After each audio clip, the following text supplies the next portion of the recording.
Alrighty then, it's time for a Jungle Gragas game. Let's get the show on the road. Which one? If you hear garbage collector sounds in the background, that's not me. That's the actual city's trash being collected, which is hilarious because this game is an absolute dumpster fire. It's just kind of oddly fitting. But before the game starts, Club GG has a special announcement to make. Last week, Club held a massive event with the winner joining the Club Hall of Fame. This week, before we announce the next contest, I'd like to shout out the winner. Here it is, everybody. Please welcome... Wait, what? Sorry to interrupt your regularly scheduled programming. The Hall of Fame will not be arriving on schedule or at all. In fact, in 7 days it will be destroyed entirely. You'll never find me in time. Are we back? Yeah? Okay. Not sure what's going on, but I can't access the Hall of Fame. We're gonna need your help this week to figure out what happened. We'll send out any info or clues we can gather. If you can crack the case, we'll give you a spot in the Hall of Fame and some sweet prizes. Help us, club members. You're our only hope. Anyways, let's get the show started. So, it's a basic start as Gragas, and look at the enemy team comp. I just want you to look at that.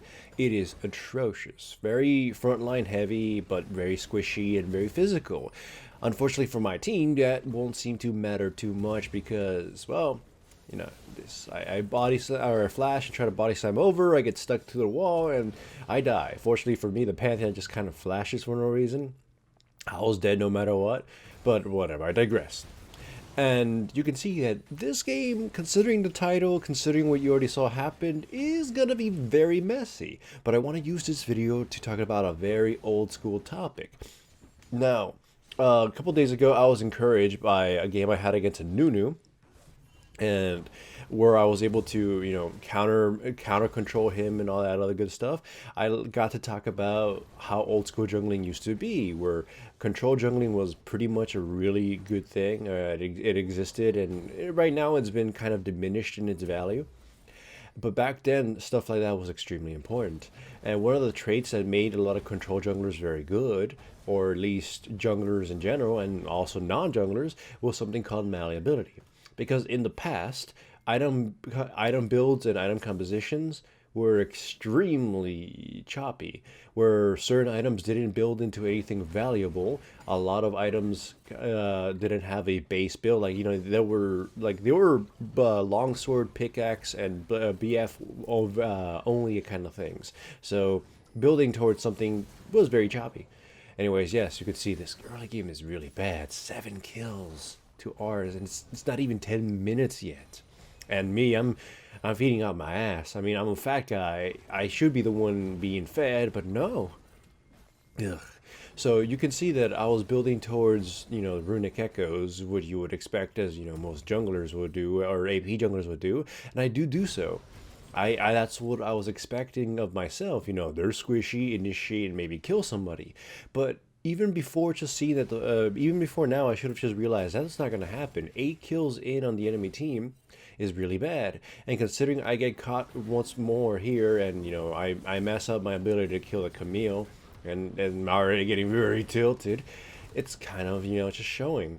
So at that point, after Camille killed me, I'm like, you know what? I'm far too behind. My team is far behind in CS, and I can't expect us to be able to initiate well. So this point on, I decide to take a different route with my itemization. And again, this is the main focus of the video: malleability. Taking certain champions have a better ability to fluctuate their build or their position in the game, you know, as the game is played.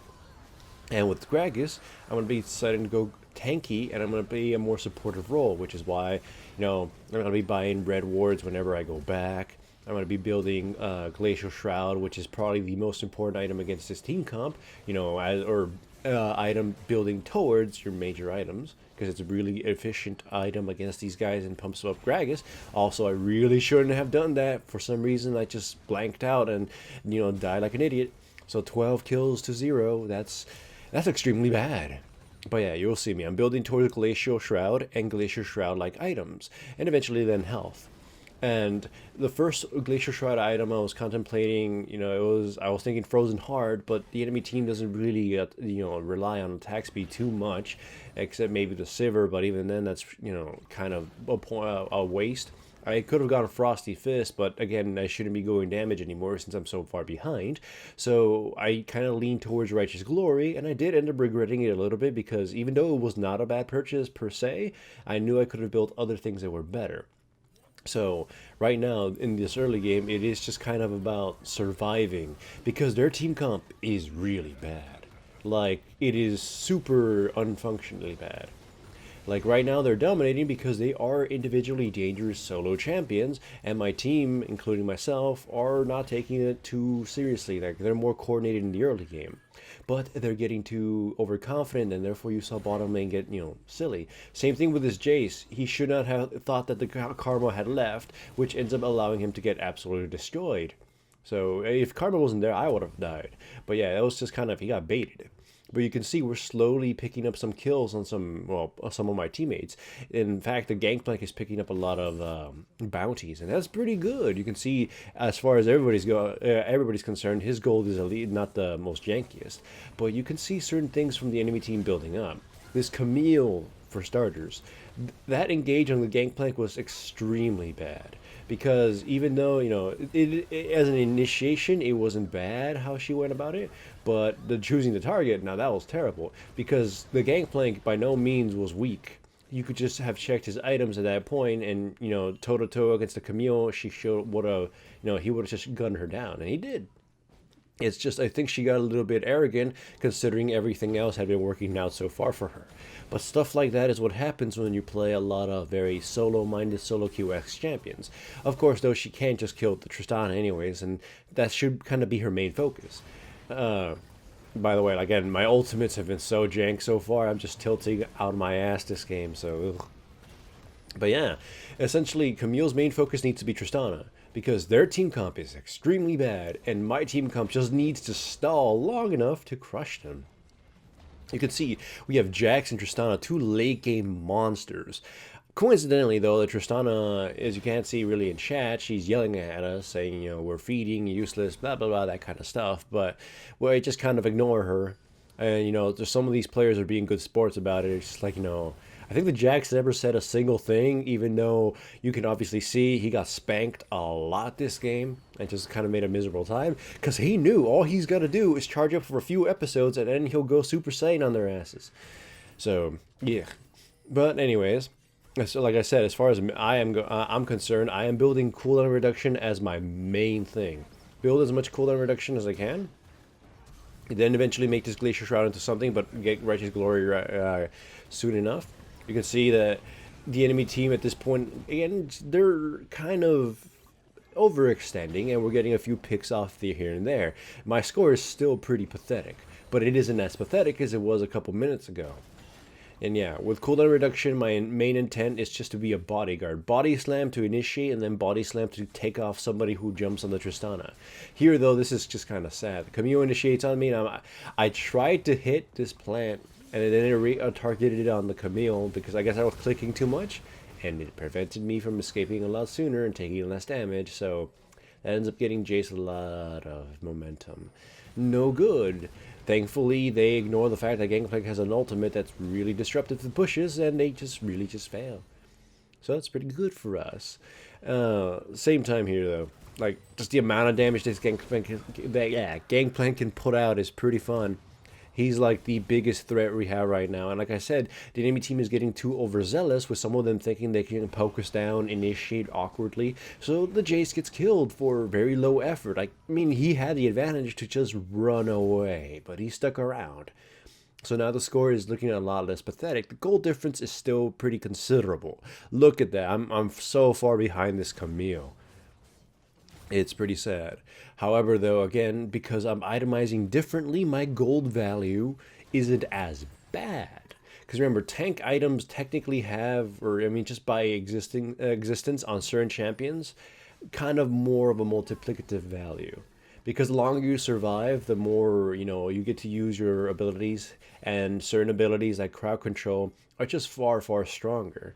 So, I can eventually catch up or be useful even in this state behind her 3,000 gold. Because at this point, my life doesn't matter. I can get the most bomb-ass initiation and die real quickly right after, and it's totally fine as long as my teammates, pick that up. In this case, that was not a bomb-ass situation or initiation, and I died. Though Jada did die too, so silver linings? Yeah. Anyways, Camille tried to initiate, scampered off, but again, it really didn't cost her anything to do so. And you can see at this point, the enemy is extremely afraid of the gangplank. He's pretty much, again, the most dominating force we have because they prevented him. I mean, they didn't prevent him from farming. He got a lot of bounties. And essentially, I'm pretty sure he's been doing good at his maximizing his gold with all his barrels and whatnot. So, pretty damn sexy mid laner we have here. And everybody else, we're trying our best. Alright, same thing here. By the way, I forgot I had a Righteous Glory at this point, so I probably didn't need a flash, but whatever. But you can see there, I built the Righteous Glory, more Kindle Gems, and the next item I'm going for is Knight's Vow. And that one is actually pretty useful or important. Like I said, I'm going to be bodyguarding people. I'm going to be throwing that on Gangplank and on Tristana whenever, whoever is like the most important at that moment. Just so I can, protect them, initiate, and just in general more value items. This is what you do if you're behind. This is what you do if you fed an enemy jungler a lot, like I did in the early game, because you got a little bit arrogant and messed up your spells, and the enemy team just kind of hounded you. You do not stick to the same item build you were going. I see this a lot, especially on certain champions that need to do damage. And though, to be fair, certain junglers just kind of have a really hard time adapting their builds. Like, it's really hard for a champion like Xin Zhao to do anything but build damage at this point. So it's kind of, understandable. But malleability also means being able to build into a more defensive, offensive.